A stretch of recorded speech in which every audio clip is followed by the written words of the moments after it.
Muy buenos días para todos. El día de hoy vamos a presentar un paper de la revista Radiographics titulado Cardiopatía isquémica, hallazgos y técnicas de obtención de imágenes no invasivas. Es un estudio que se realizó por los departamentos de radiología y el departamento de cardiología e imágenes torácicas de la Universidad de San Diego, California, y en la Universidad de Maryland.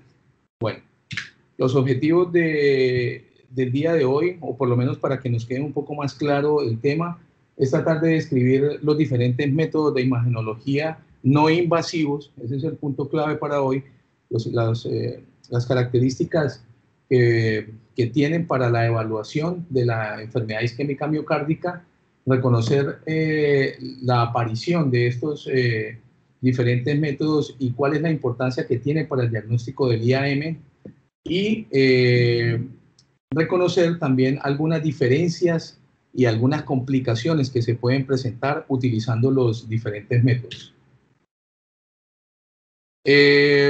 Para nadie es desconocido, obviamente, que las enfermedades cardiovasculares o llamadas enfermedades del modernismo han venido teniendo un auge aproximadamente en los últimos 40 o 50 años. Actualmente alrededor del mundo hay 126 millones de casos de cardiopatía isquémica.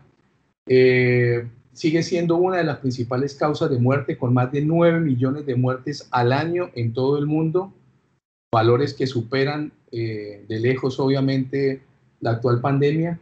Y la incidencia anual de nuevos casos solamente en Estados Unidos es de aproximadamente 720,000 casos. Y la prevalencia de aproximadamente 18.2 millones solo para los Estados Unidos, como lo mencioné previamente. La angiografía coronaria invasiva se considera el estándar para detectar las estenosis de las arterias coronarias epicárdicas y actualmente, obviamente, dentro de esa técnica quirúrgica, no solamente diagnóstica, sino también terapéutica. Dentro de la fisiopatología, en términos generales, de la cardiopatía isquémica, hay que tener en cuenta que en esta imagen más o menos vemos un resumen de todo lo que sucede alrededor, particularmente acerca del desarrollo de la placa ateromatosa.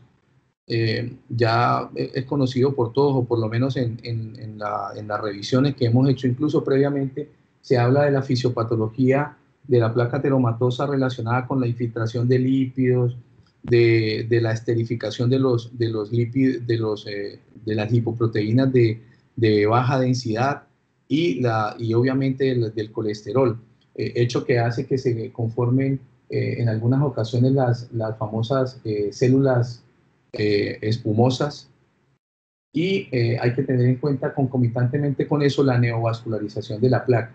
Siempre que se va conformando esa placa a nivel subendotelial, esas células espumosas obviamente se van esterificando, en algunas ocasiones se van calcificando y se va formando una placa ateromatosa, y al mismo tiempo se van formando estructuras relacionadas con la presencia de colágeno, la presencia de fibrinoide, y esas placas con la neovascularización hacen que la placa vaya creciendo. Cuando la placa va creciendo, en algunos casos esa placa se fractura, y con la neovascularización hacen que esa placa sangre.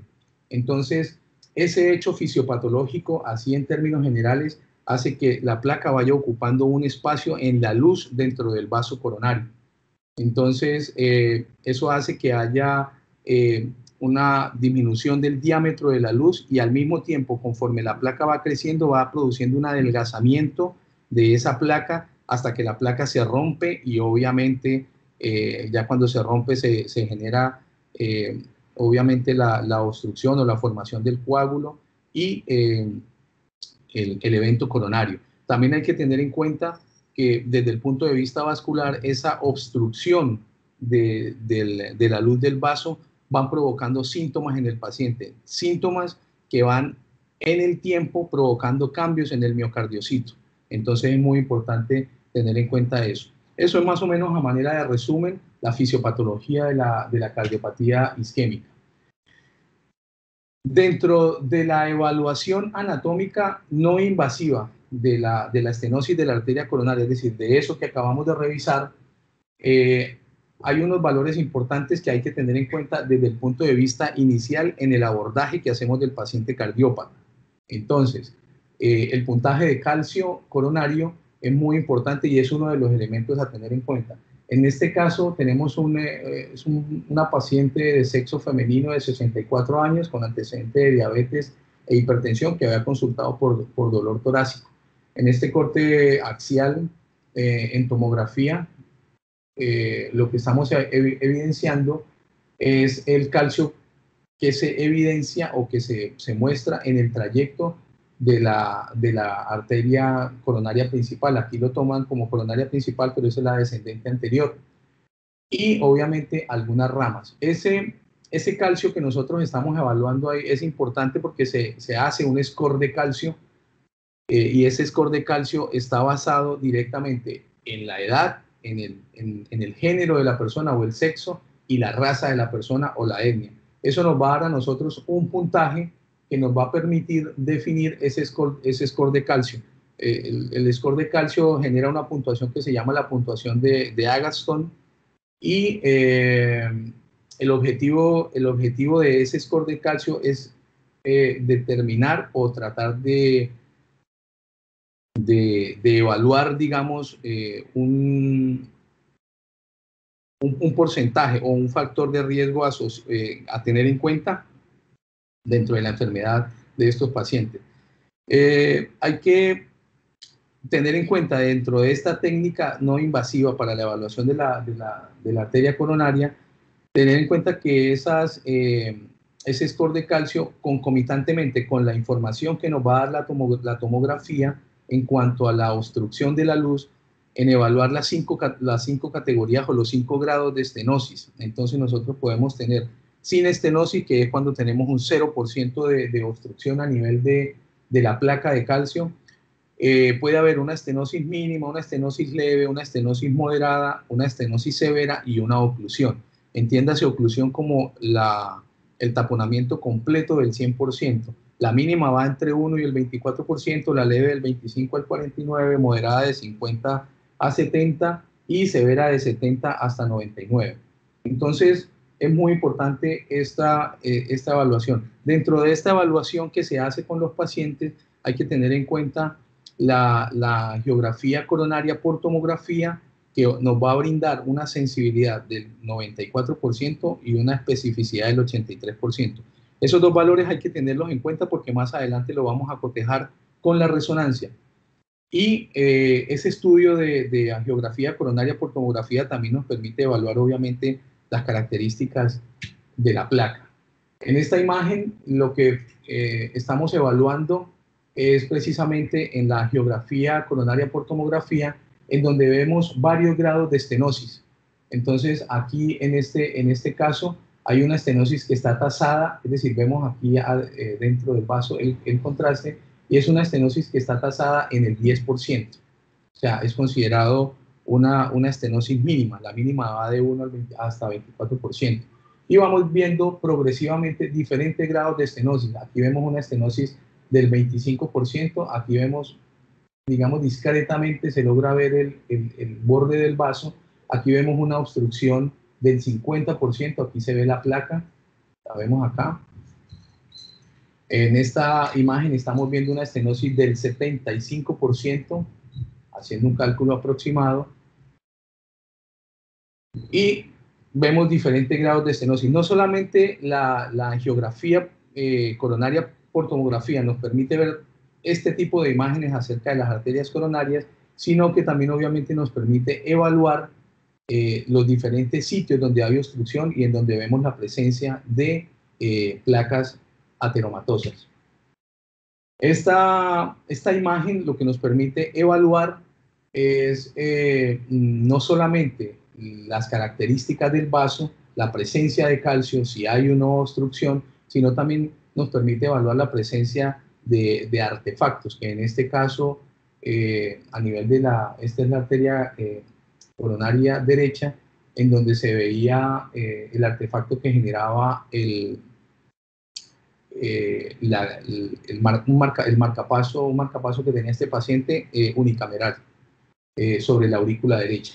Entonces, aquí vemos la aurícula, vemos el marcapaso y el artefacto que puede provocar, que de todas maneras hay que tener en cuenta, endurecemos la ventana o ablandamos la ventana para poder definir si lo que estamos viendo dentro del vaso es una placa o en este caso que es un artefacto.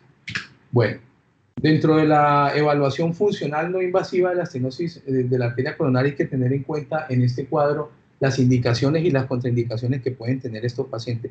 Obviamente se hace muy dispendioso tratar de definir esto, pero las indicaciones obviamente están relacionadas con principalmente la sintomatología que tenga el paciente. Si es sintomatología obviamente de una angina estable o inestable, si es un paciente que ha tenido previamente o no un evento coronario, y tener en cuenta las condiciones generales del paciente, el estado general de salud del paciente, si es un paciente con alguna alteración renal, si tiene o no control de sus factores de riesgo, si es un paciente que tiene algún tipo de alergia con los medios de contraste. Basados en esas cosas también hay que definir, obviamente, la modalidad diagnóstica, ya que hay algunas ocasiones en que teniendo en cuenta los factores de riesgo de los pacientes, hay que evaluar la tolerancia o no, no solamente a los medios de contraste, sino también a los fármacos que son vasodilatadores o que generan algún grado de incremento en la actividad o demanda de oxígeno del miocardio, ya que estas pruebas, a pesar de que no son invasivas, sí pueden usar medicamentos para realizar un estrés coronario y poder evaluar apropiadamente el corazón. Dentro de las imágenes de perfusión de estrés por resonancia magnética cardíaca, vamos a tener en cuenta algunos elementos.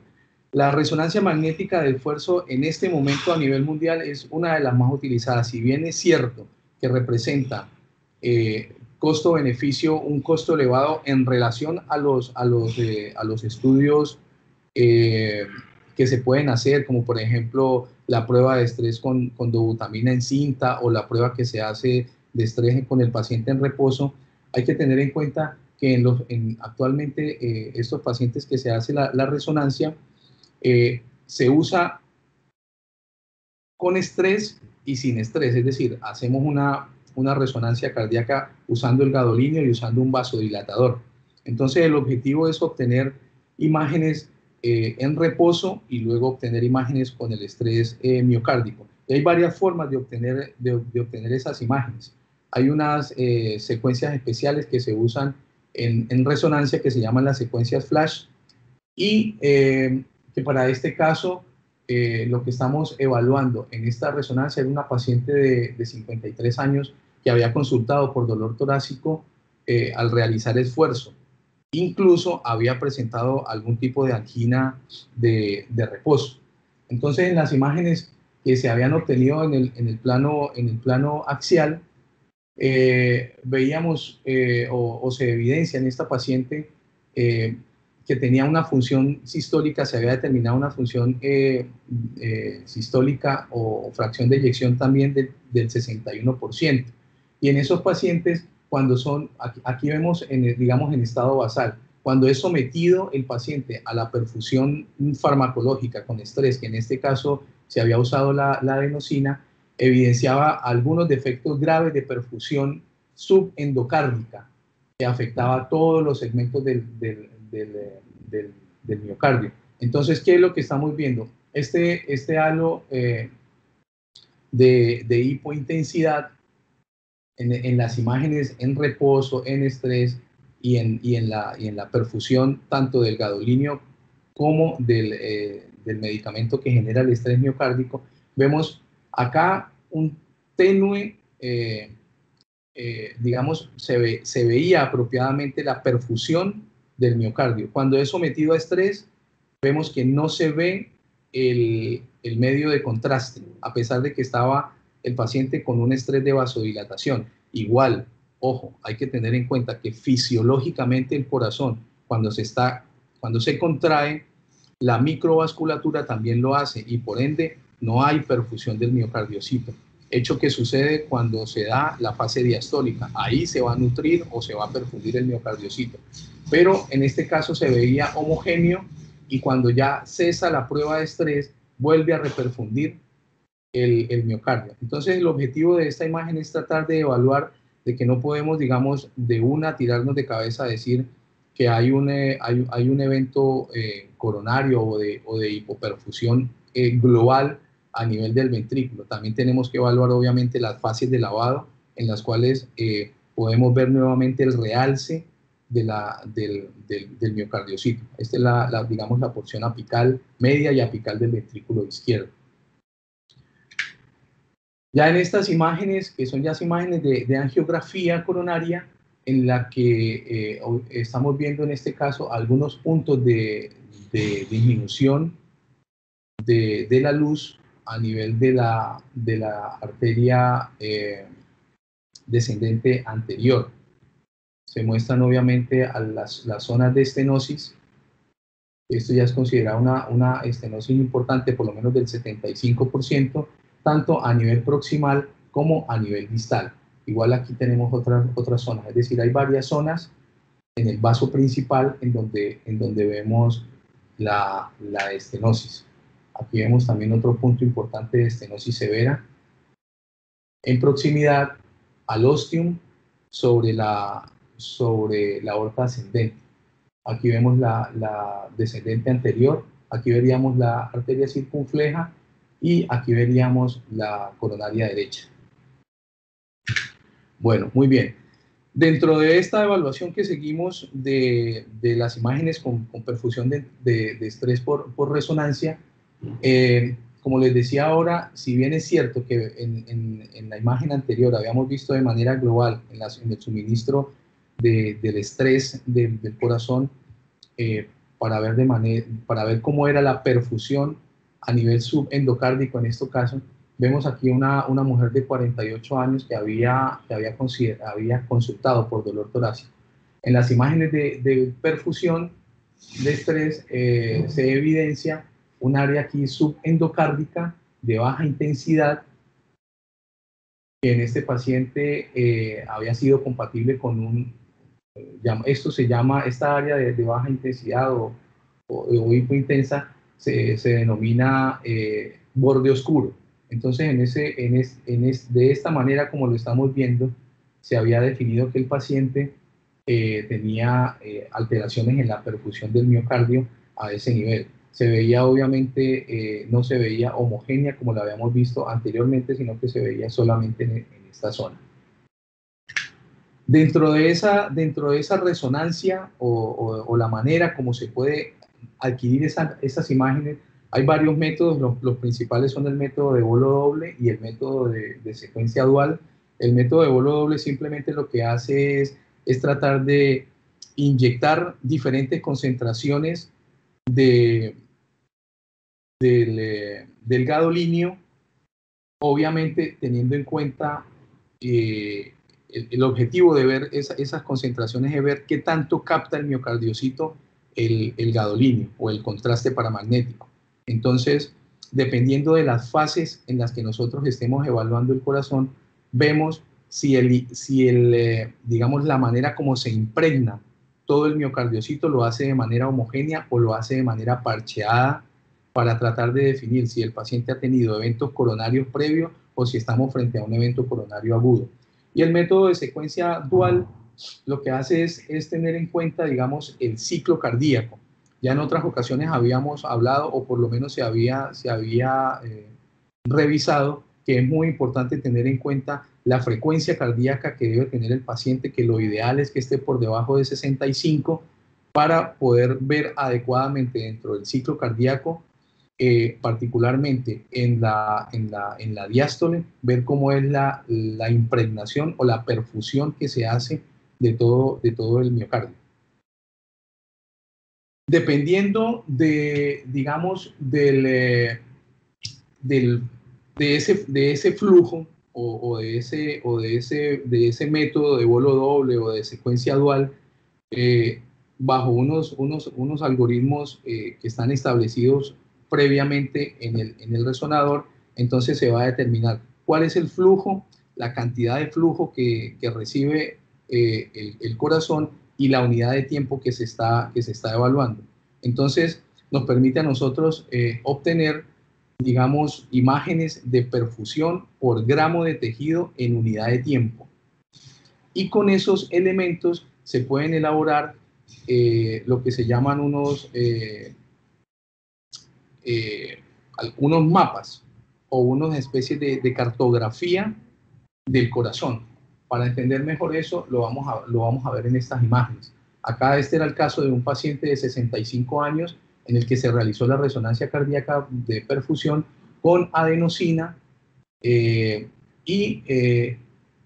estábamos evaluando acá los segmentos apicales, particularmente de este paciente. Entonces vemos que aquí vemos la zona del halo negro, en el que son zonas que ya le están indicando que hay una poca perfusión de esa zona del corazón. Ya en reposo vemos que recupera parcialmente, no lo recupera totalmente, pero lo puede hacer parcialmente. Ese digamos, es la base para poder obtener estas imágenes. Entonces, en estas imágenes, el software lo que hace es evaluar de manera cuantitativa, generando automáticamente unos mapas de color que nos permite evaluar, digamos, cuáles son las zonas que están con mayor estrés miocárdico y que están recibiendo poca perfusión. Aquí vemos en color naranja y en color, digamos, agua marina, las zonas que se cotejan con poca perfusión, pero que después es recuperada. Con esos elementos se hacen estos mapas. Entonces el mapa lo que permite es evaluar, digamos, cuáles son los grados o los segmentos del corazón, tanto en la parte subendocárdica, en la parte pericárdica y en la parte, digamos, transmural, cuáles son las zonas que más están recibiendo la perfusión y cuáles son las que están recibiendo menos perfusión. Y eso obviamente permite establecer un mejor riesgo coronario de estos pacientes.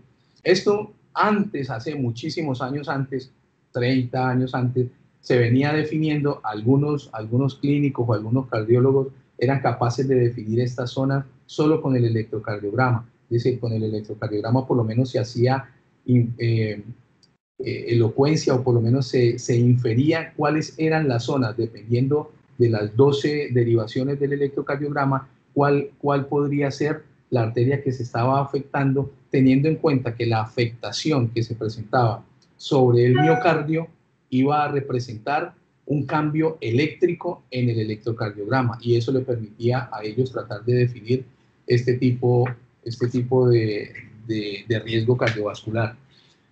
Bueno, dentro de las imágenes ahora de perfusión de estrés por tomografía, hay que aprovechar, digamos, las características de la tomografía en cuanto a la resolución espacial y temporal que nos ofrece, y eso hay que aprovecharlo finalmente. Nos permite a nosotros obtener imágenes de estrés, obviamente del corazón, tanto en reposo como cuando se suministra el vasodilatador. Entonces, dentro de esas técnicas hay una perfusión de esfuerzo, una técnica que se llama la perfusión de esfuerzo en tomografía, por tomografía estática, y hay una técnica que se llama de perfusión dinámica de esfuerzo, de la que vamos a hablar enseguida. En este caso, esta imagen lo que nos está mostrando es un paciente hombre de 54 años que había consultado por dolor torácico. Entonces, en la evaluación que se había hecho de las 4 cámaras, lo que se determinó con este paciente dentro de esa tomografía por estrés es el defecto de perfusión que se evidenciaba de manera transmural, es decir, a lo largo, a lo ancho del miocardio, y que correspondía con una área relacionada con la arteria circunfleja izquierda. Entonces, después veíamos que las imágenes en reposo permitían que esa zona, digamos, que estaba recibiendo poco flujo, se recuperara. Hay algunos estudios, bueno, no es del caso mencionarlo ahora, pero hay algunos estudios que particularmente para este tipo de patología en cuanto a que hay un miocardiocito que no está siendo adecuadamente perfundido, usa la técnica del Dual Energy, que también puede dar algunas luces o algunos elementos para la evaluación de estos pacientes. Bueno, ya les había mencionado la perfusión de esfuerzo por tomografía estática, que lo que hace es simplemente tomar algunas imágenes tomográficas en el momento de máxima vasodilatación. Y la perfusión dinámica lo que nos permite es que usa vasodilatadores, se hace un lavado del vasodilatador, se suministra yodo, pero es un examen que tarda hasta 40 minutos. ¿Por qué dura 40 minutos? Porque hay que hacer una adquisición de imágenes en reposo con el yodo y con el vasodilatador. Y obviamente todas estas imágenes cuando se conjugan, lo que nos permite evaluar es si hay zonas de perfusión o zonas que están hipoperfundidas. Bueno, hay un elemento importante que hay que tener en cuenta dentro de esta evaluación de los pacientes, y es la tomografía con reserva fraccional de flujo. ¿Qué es la reserva fraccional de flujo? La reserva fraccional de flujo, en términos generales, digamos, de manera rápida, lo que hace es tomar a través, lo que hace es tomar cuál es el flujo que nosotros tenemos a nivel del ostium, de la arteria coronaria, cualquiera de ellas, la descendente anterior, circunfleja o derecha, y cuál es el flujo que hay al final de ese tronco coronario principal. Entonces, el cociente de esos dos valores es lo que me permite a mí definir la reserva fraccional de flujo. Esa reserva fraccional de flujo normalmente debe ser mayor de 0.8. Es decir, lo que nos permite evaluar es cómo es el estado, digamos, de obstrucción o de estenosis segmentaria que puede tener esa arteria. Entonces, en este caso, esta imagen lo que nos está mostrando era un paciente de 52 años con antecedente de hipertensión y diabetes y que había consultado también por dolor precordial. Y en esta imagen de angiografía coronaria por tomografía, en donde vemos la arteria descendente anterior que evidenciaba un área de estenosis mayor del 70%. Entonces, cuando se hace se realiza el algoritmo con el que se adquieren tanto las imágenes en reconstrucción, y dependiendo de las zonas de estrechez o los puntos que se están evaluando, con ese algoritmo lo que se hace es tomar millones de puntos a nivel de la arteria coronaria. Entonces, todos esos miles de datos que se obtienen o millones de datos que se obtienen, lo que permite es definir que en donde haya una disminución importante de ese diámetro de la arteria, se van definiendo el valor o el cociente de la reserva fraccional de flujo. Entonces habíamos dicho que cuando está por debajo de 80%, entonces ya se considera obviamente patológica. Hay que tener en cuenta que para la adquisición de este tipo de imágenes se usa unos algoritmos, y hay uno en especial que se llama la ecuación de Navier-Stokes, que lo que hace es evaluar, digamos, la resistencia, la capacitancia que van teniendo los vasos, la inductancia.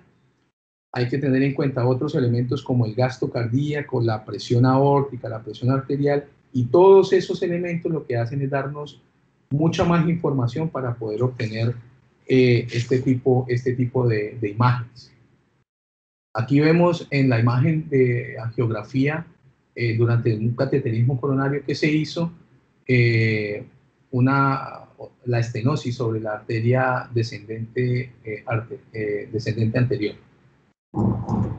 Bueno, aquí vemos otra imagen utilizando la misma técnica, paciente de 69 años que había consultado por disnea, Y en este plano de adquisición de la angiografía coronaria por tomografía, se había definido este paciente que tenía una estenosis de la arteria coronaria derecha, tasada entre el 50 y el 69%.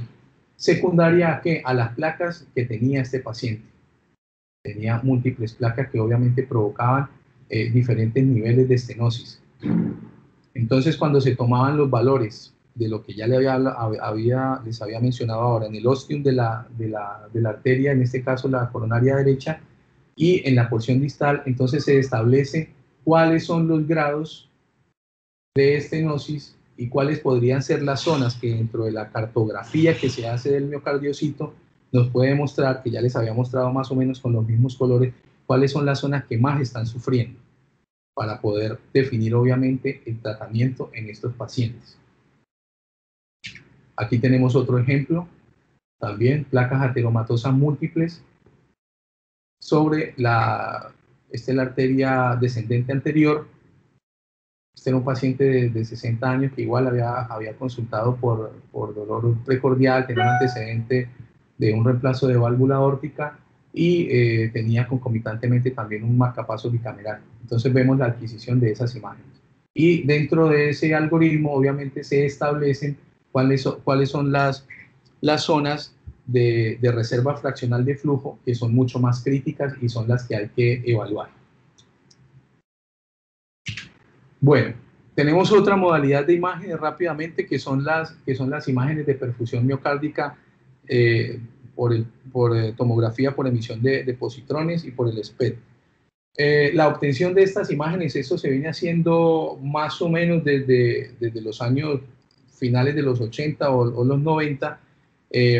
La obtención de estas imágenes se hacía se hace actualmente con radionúclidos, y lo que se hace es aprovechar, digamos, las propiedades que presentan.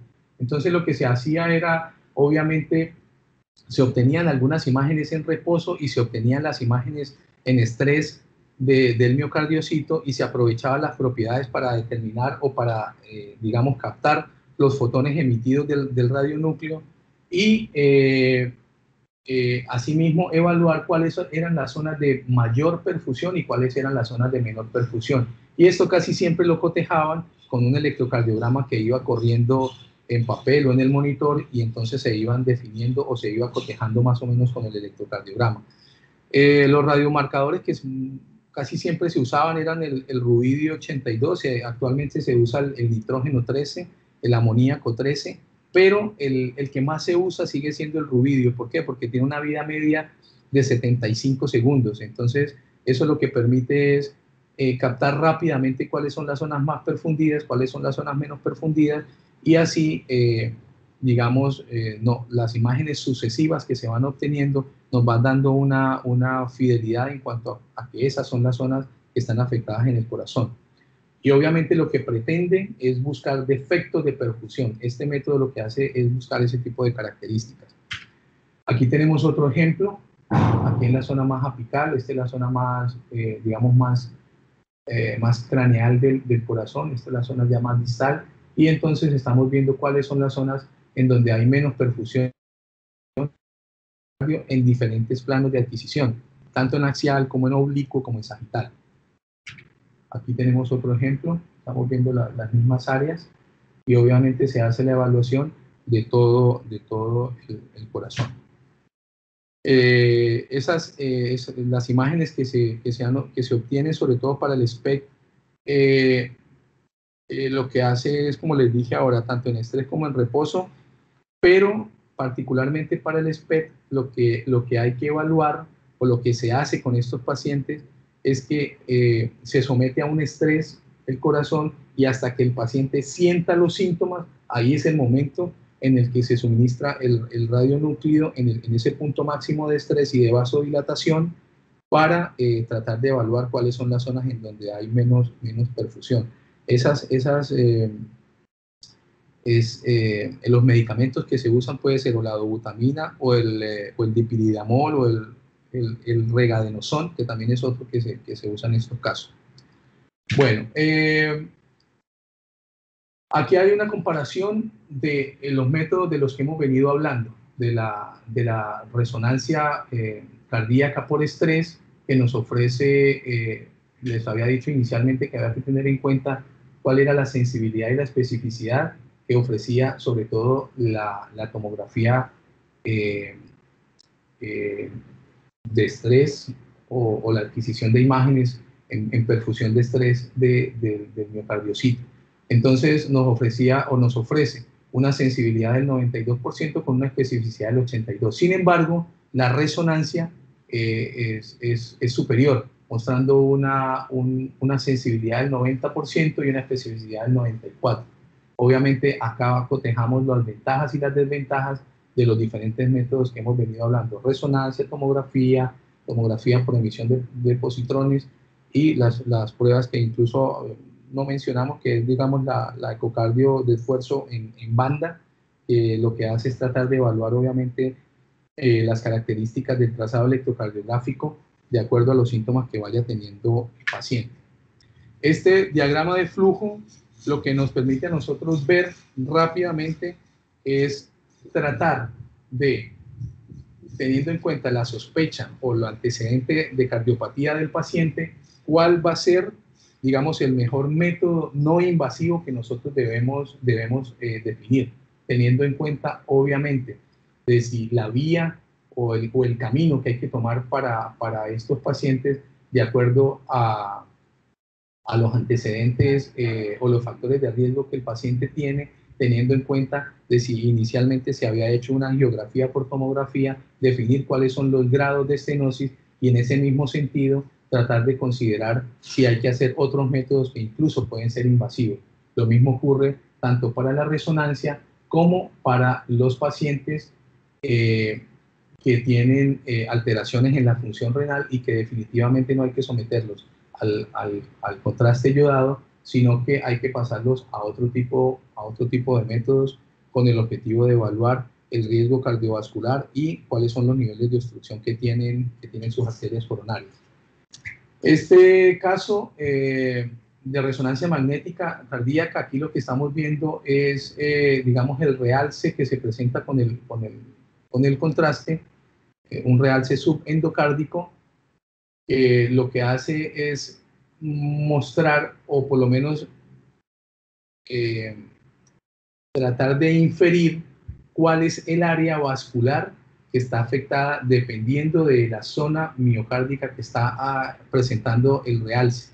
Entonces, es un realce que se presenta ahí a nivel transmural en el tabique o en el septo interventricular, y que obviamente permitía evaluar cuál era o inferir cuál era la arteria que se encontraba afectada.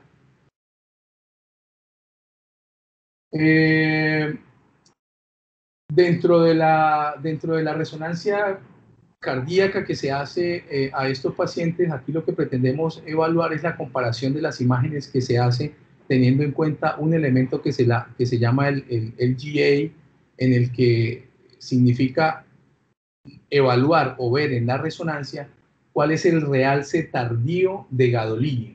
Entonces, son pacientes que previamente son cardiópatas, que han tenido un evento coronario, un infarto coronario, y dependiendo de la zona del corazón que está presentando ese realce tardío de gadolinio, nos permite definir también cuál es la arteria que está afectada, que para este caso sería la arteria descendente anterior. Entonces, les había mencionado anteriormente que todas esas zonas de perfusión, tanto en vasodilatación y en estrés coronario, lo que permite es evaluar cuáles son las zonas más perfundidas, las zonas que no son perfundidas, y cuáles son las zonas que, digamos, tardíamente van presentando un discreto realce, que son zonas, digamos, que se están recuperando, pero ojo, hay que tener en cuenta que hay algunas pequeñas zonas que no se recuperan y que están relacionadas, digamos, con la fibrosis que se genera posterior al evento coronario.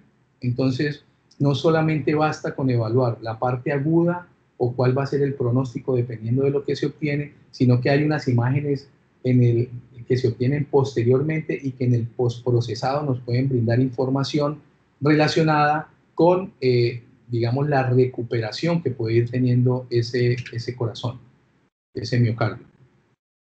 Bueno, dentro de la tomografía computada, aunque si bien es cierto que no se recomienda, digamos, en primera instancia,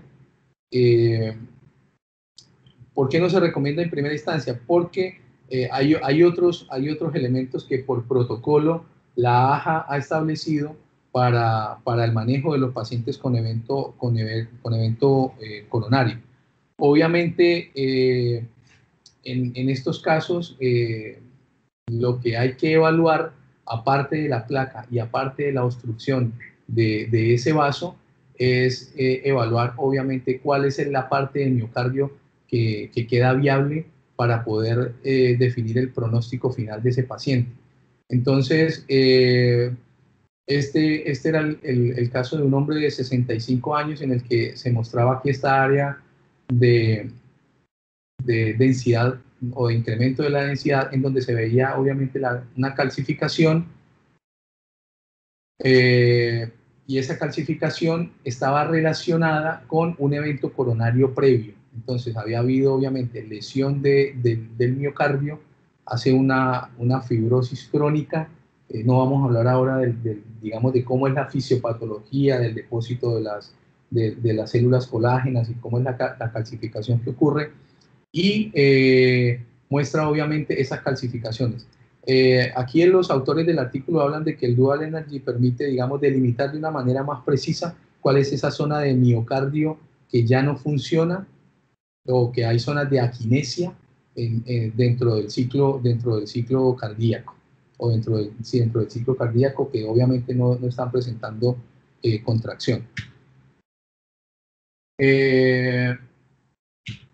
Muy bien.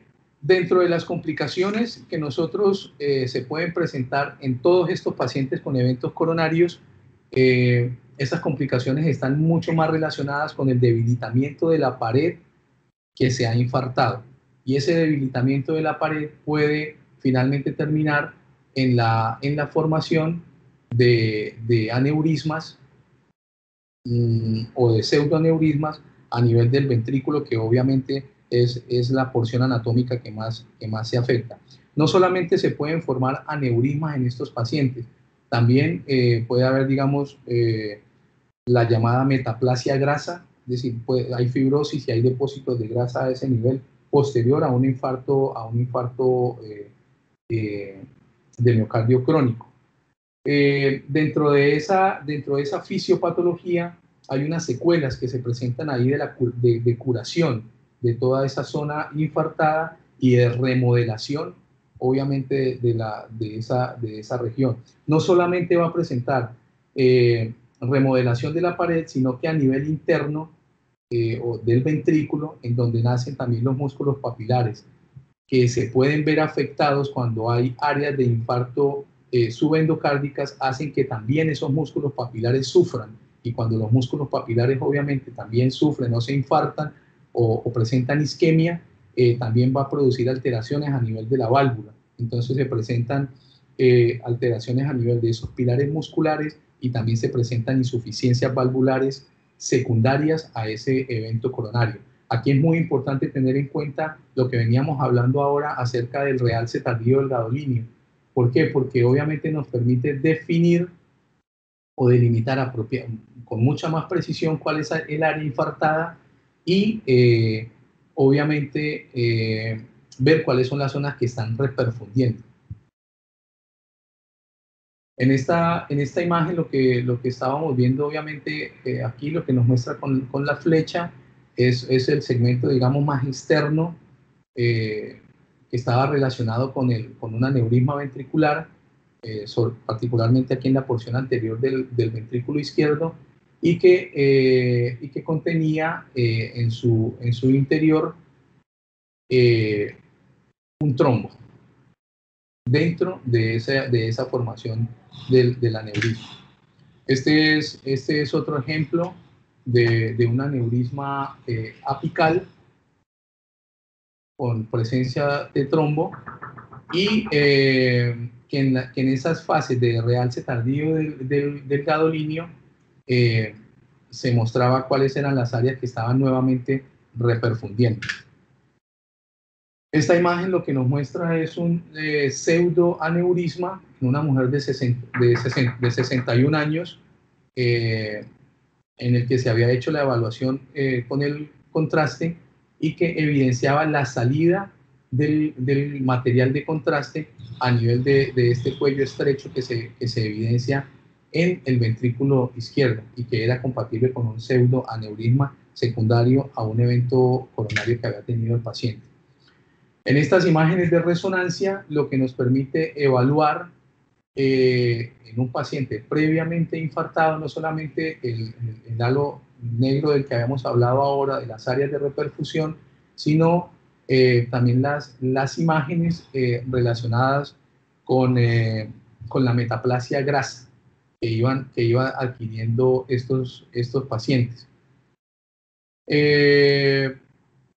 Aquí en esta imagen de color, lo que se está evidenciando es esa metaplasia grasa que va ocurriendo de manera tardía en los pacientes y que se va evidenciando en el realce con el gadolinio. Lo vemos acá.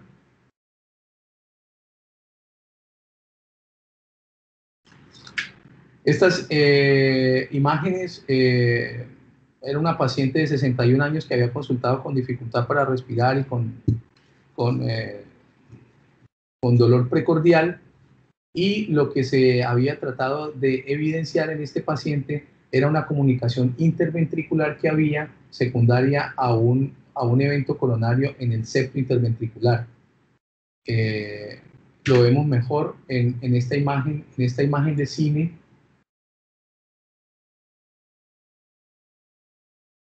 en el que se evidencia la comunicación interventricular o la ruptura que se había producido a dicho nivel.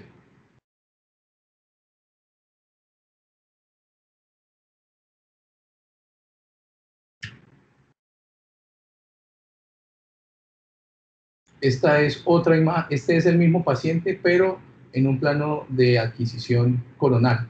Entonces vemos aquí el defecto en donde se veía la comunicación interventricular y al mismo tiempo se evaluaba en este paciente por afectación de los músculos pilares, afección o afectación de la válvula mitral.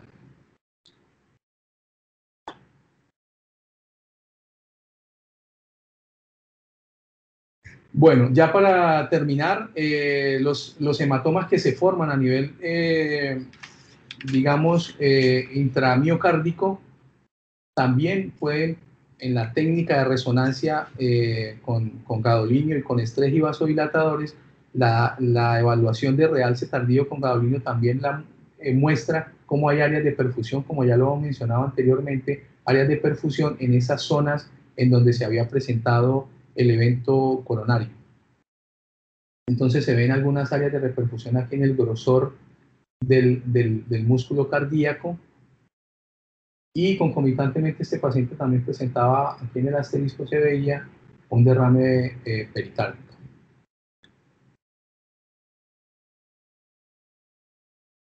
Este es otro paciente que se había hecho, había consultado también por dolor precordial con antecedente de un evento coronario. De 12 días después que se había dado el alta, el paciente vuelve a consultar y en el estudio que se había hecho, en este caso es una adquisición de imágenes en MIP, en el que se mostraba una área de hipodensidad transmural en este segmento, esto es anterolateral,